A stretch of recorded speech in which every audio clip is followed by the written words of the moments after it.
So we were learning about impact of underpopulation. Underpopulation is there are two impact, दो असर पड़ता है हम लोग का, नेगेटिव इम्पैक्ट पड़ता है और एक पॉजिटिव इम्पैक्ट पड़ता है. तो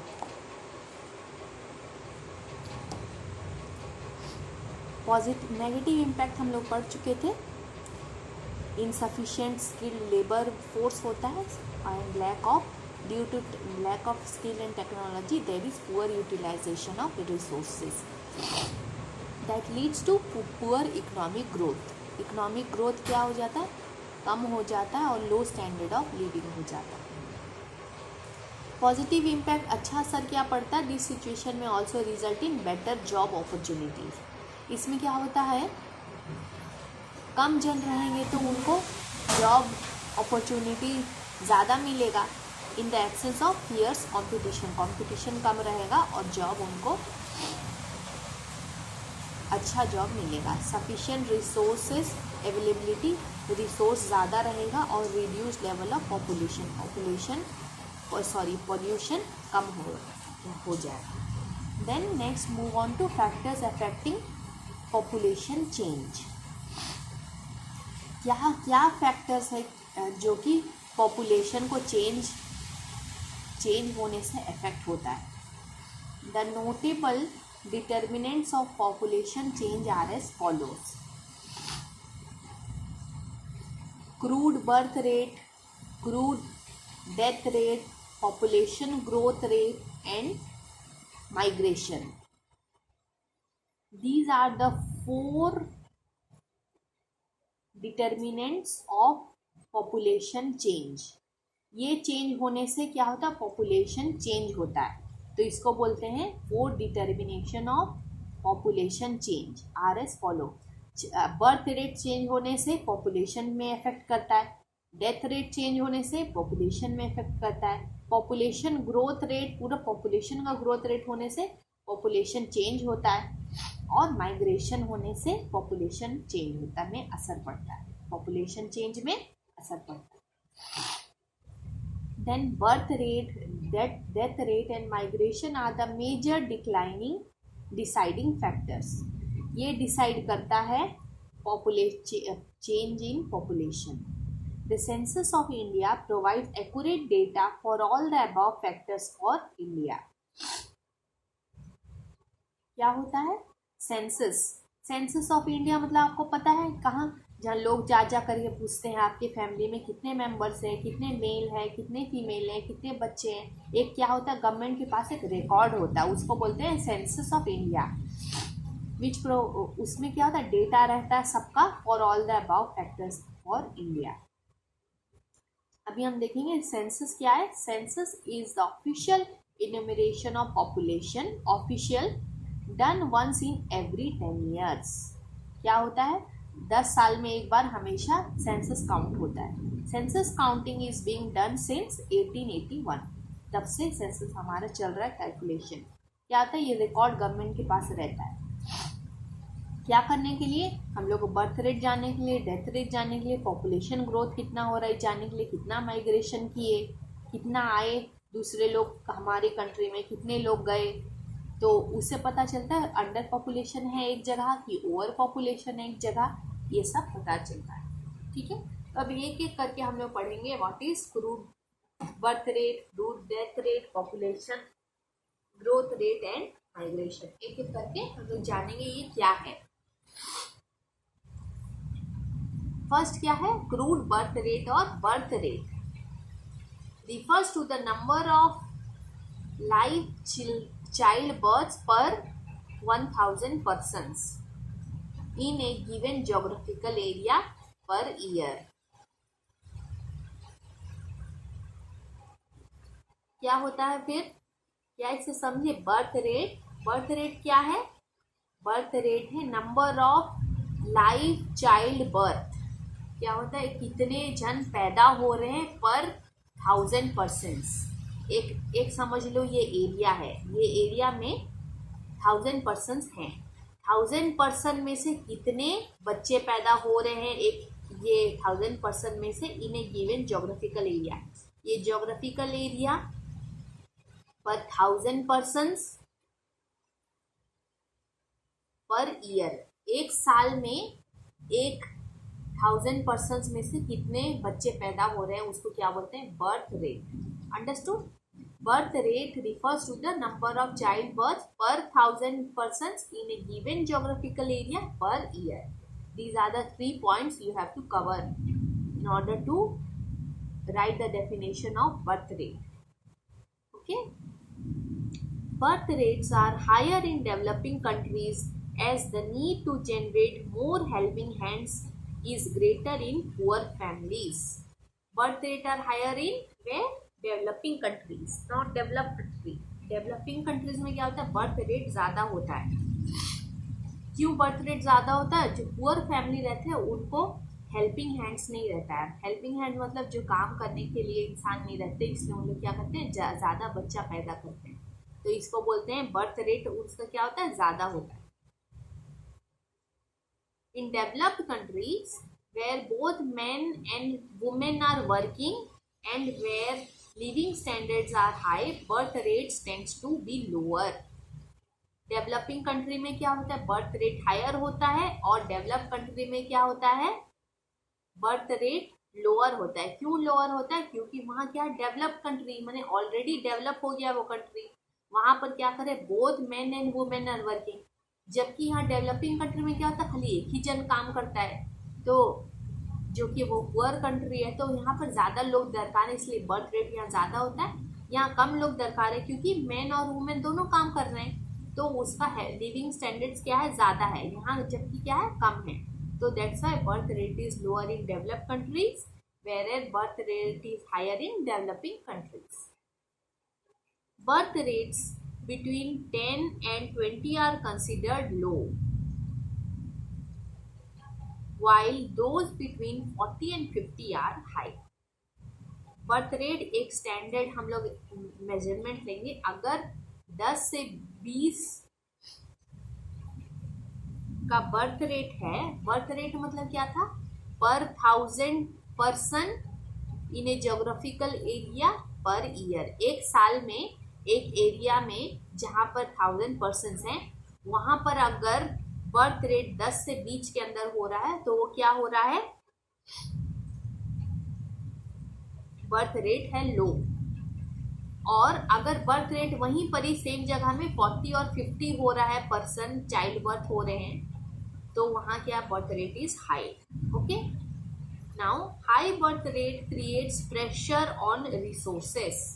हाई बर्थ रेट होने से क्या होता है? प्रेशर हो जाता है कहाँ? रिसोर्सेस में, क्योंकि रिसोर्सेस तो उतना ही रहेगा, लेकिन क्या होगा? लोग ज़्यादा बढ़ते जा रहे हैं, तो वो सबको हो पाएगा क्या? रिसोर्स नहीं हो पाएगा। इसीलिए क्या हो जाता है? प्रेशर रिसोर्सेस पे हो जाता है, and finally leads to food crisis and poverty. तो इससे क्या हो जाता है? फूड मिलना मुश्किल हो जाता है, क्योंकि रिसोर्स है, और हम लोग क्या हो जाता है? पुअर हो जाते हैं। फिर द क्रूड बर्थ रेट और CBR is expressed as the number of live births in a year per 1000 of population. As I told earlier, that is the definition. Next, page number 16. These are the figure which shows country with the lowest birth rates in 2015, and the other figure is countries which is the highest birth rate in 2015. यहाँ पर किसका ज़्यादा birth rate हुआ है? ये क्या है? Birth rate जिसका कम होता है वो है डेवलप्ड कंट्रीज, जिसका बर्थ रेट क्या होता है? बर्थ रेट ज़्यादा होता है वो है डेवलपिंग कंट्री। ठीक है, तो your task is to which continent do this countries belong to, you have to list that. Now second, come to crude death rate. जैसे वहां बर्थ रेट हुआ, यहाँ क्या डेफिनेशन होगा डेथ रेट का? Refers to the number of death per 1000 people in a given geographical area in a year. तो ये क्या हो गया? डेथ रेट का डेफिनेशन। जहां वहां बर्थ हो रहा है, यहाँ पर उल्टा अपोजिट हो जाएगा, डेथ हो रहा है इन ए जोग्राफिकल एरिया जहां पर 1000 पीपल है, उसमें से अगर डेथ ज्यादा हो रहा है तो उसको बोलते हैं death rate. In sub Sahara Africa and Southeast Asian countries, death rate is high between the age group of 0 to 5 years. कौन से ईयर्स में ज्यादा डेथ रेट हो रहा है? 0 से 5 years के बीच में, बचपन से में ही मर जाते हैं इन लोग, तो that is high death rate. In some of the developed countries, death rate is high due to high number of people in the old age group. Death rate either क्या होता है, यहाँ 0 to 5 years में बच्चे मरते हैं, नहीं तो ओल्ड एज जहाँ ज़्यादा है, बूढ़े लोग ज़्यादा है, जवान लोग कम है, वहाँ क्या होगा, ऑब्वियसली डेथ रेट ज़्यादा होगा. यहाँ आपका और एक टास्क है, find out the reasons for a high death rate in सब सहारन अफ्रीका. यहाँ पर कौन सा रीजंस में डेथ रेट ज़्यादा है वो आपको खोजना है. Next, coming to population growth rate. Population growth rate compares the average annual percentage change in population. हम लोगों को क्या भी पता चल गया, डेथ रेट पता चल गया, बर्थ रेट पता चल गया. अब ये क्या है, टोटल ओवरऑल पॉपुलेशन का ग्रोथ रेट क्या होता है. क्या होता है, population growth rate compares the average annual percentage change in population. Average percentage कितना चेंज हो रहा है एक पॉपुलेशन को, उसको क्या बोलते हैं, population growth rate. From a surplus और deficit of birth over death. Population growth rate क्या होगा, एक पॉपुलेशन में अगर बर्थ रेट ज़्यादा है डेथ से तो क्या होगा, पॉपुलेशन ग्रोथ होगा.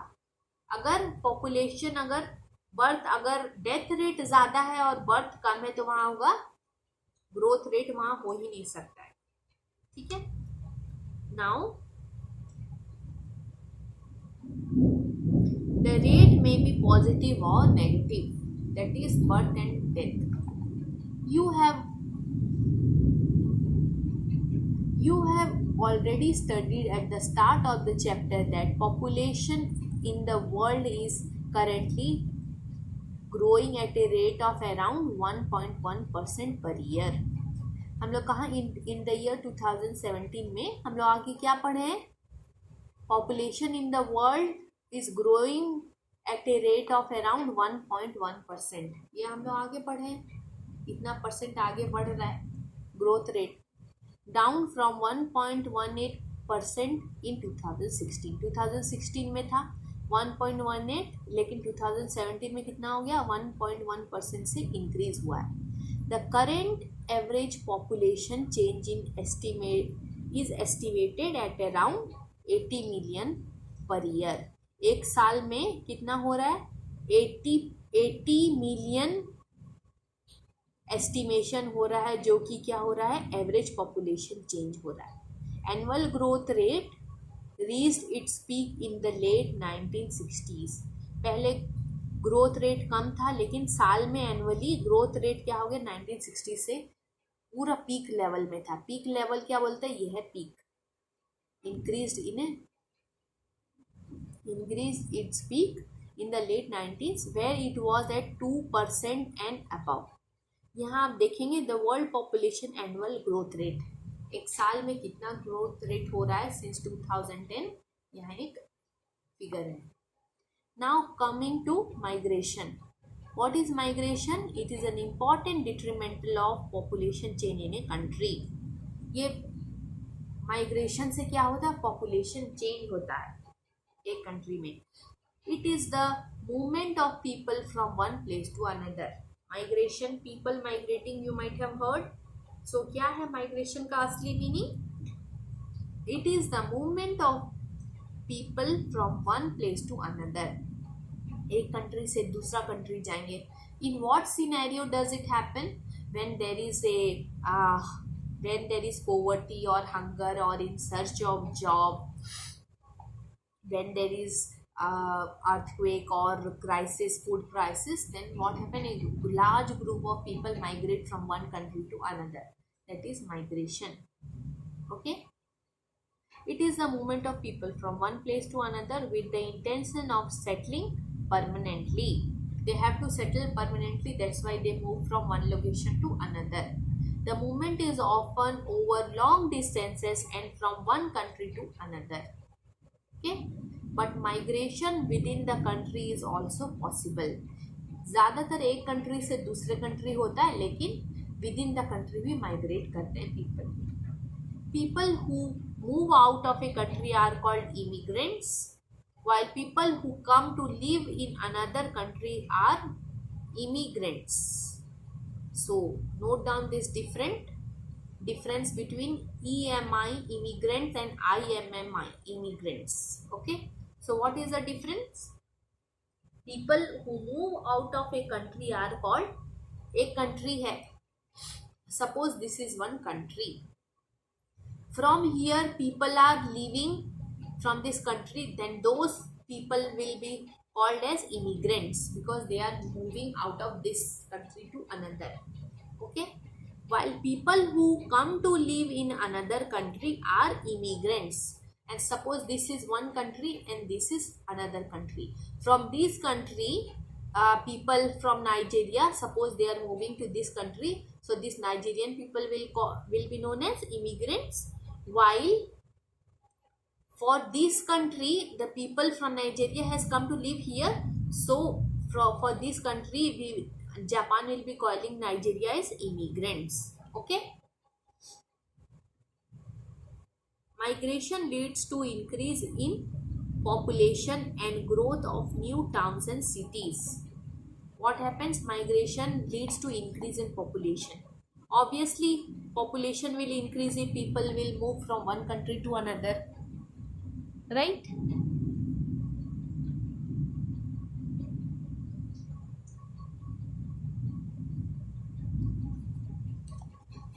And growth of new town and cities, it also leads to growth of new towns and city.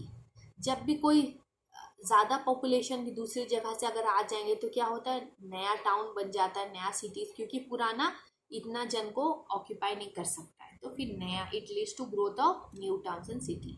It also allows cultural enrichment in the receiving country. Culture क्या होता है हम लोग का, एनरिच होता है, बढ़ता है, प्रगति होता है कल्चर, क्योंकि ढेर सारे कल्चर के लोग एक जगह रह रहे हैं. On one hand, large-scale immigration may lead to problems of racial tension. एक तरफ से अच्छा क्या होता है, कल्चरल डाइवर्सिटी होता है, और दूसरी तरह से नेगेटिव इम्पैक्ट क्या होता है इमिग्रेशन से, रेशियल टेंशन होता है, racial discrimination. Have you heard about that? That is racial tension. While on the other hand, large-scale immigration may release the problem of overcrowding. अगर एक जगह ज़्यादा पॉपुलेशन है तो लार्ज स्केल ढेर सारे लोग अगर एक साथ इकट्ठा दूसरी कंट्री में जाते हैं तो क्या होता है, ओवर क्राउडिंग का पॉपुलेशन झट से कम हो जाता है in big cities. Sometimes migration leads to the extensive transfer of human resource.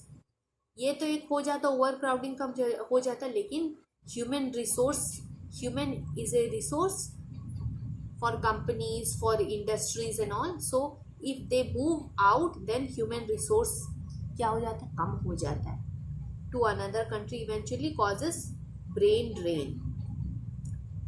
We shall study about it in the next lesson. Okay, migration.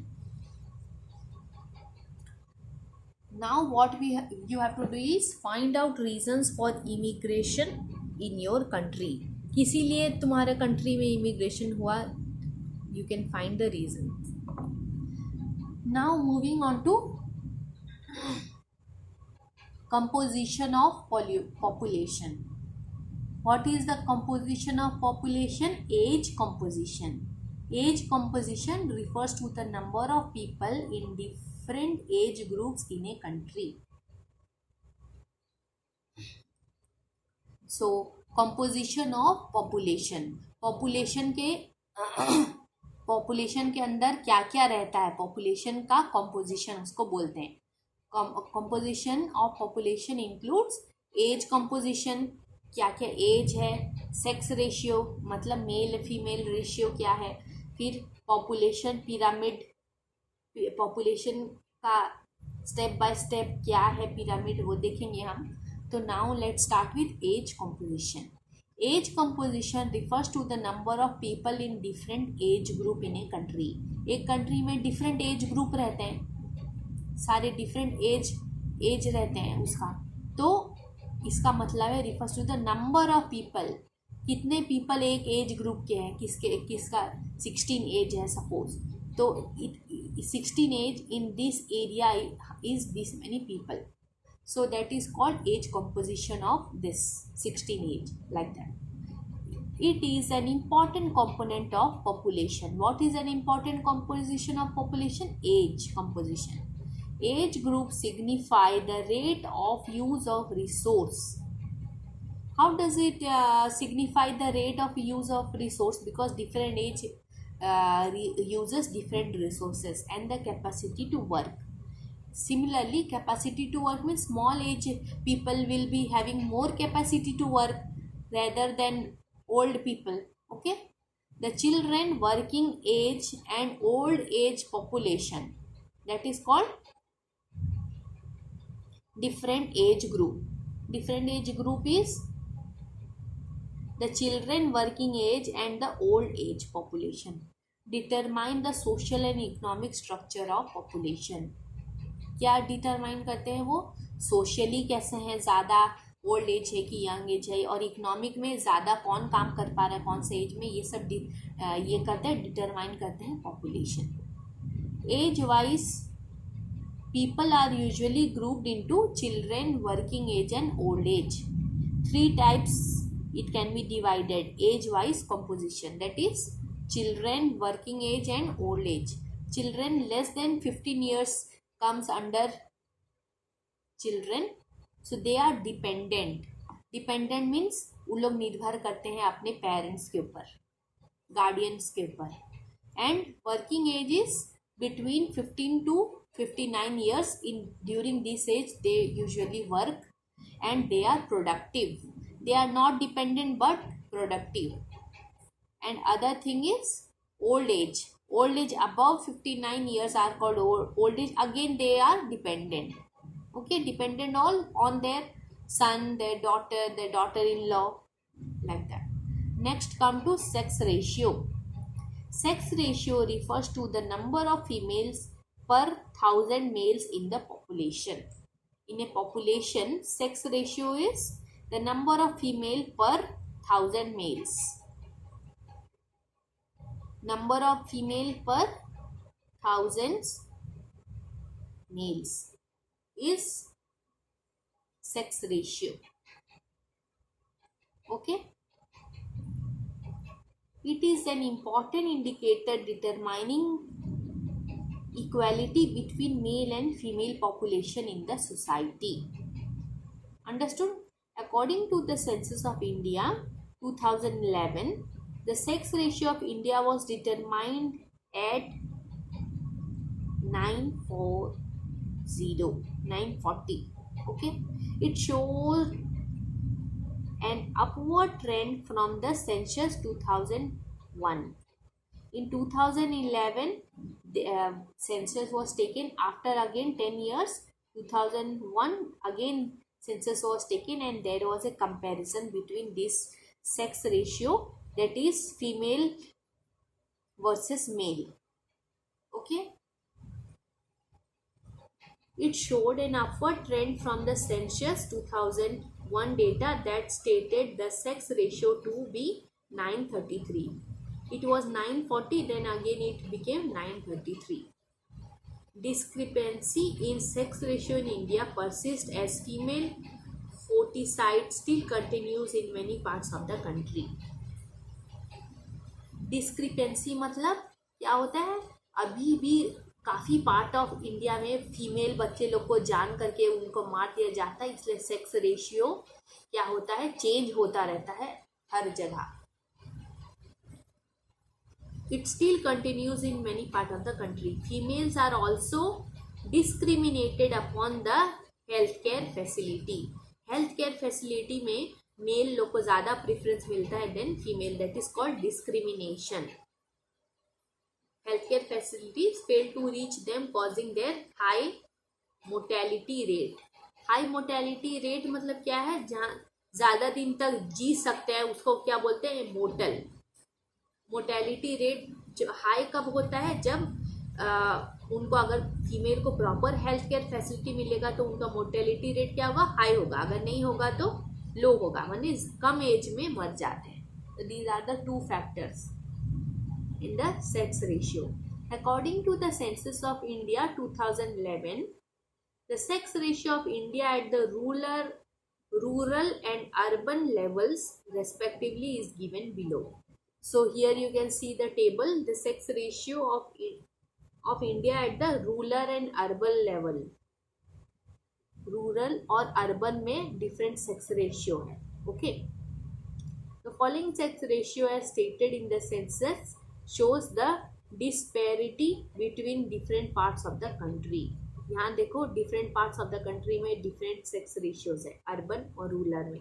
वैसे ही यहाँ पर क्या केरला में इतना sex ratio, these are the according to the world bank 2016 data. 2016 में data लिया गया कहाँ पर, वर्ल्ड बैंक में, जहाँ पर पॉपुलेशन काउंट ये सब होता है। The percentage of female to total population is 49 in the world. पूरा वर्ल्ड में टोटल पॉपुलेशन में फीमेल का कितना परसेंटेज है, 49 only, which is not good at all. This translates to a figure of 101.8 males per 100 female population. 100 female में खाली 101.8 males हैं इतने पॉपुलेशन में, और stated otherwise a sex ratio of 982. Then next come to population pyramid. Population pyramid refers to the graphical representation of the popular structure.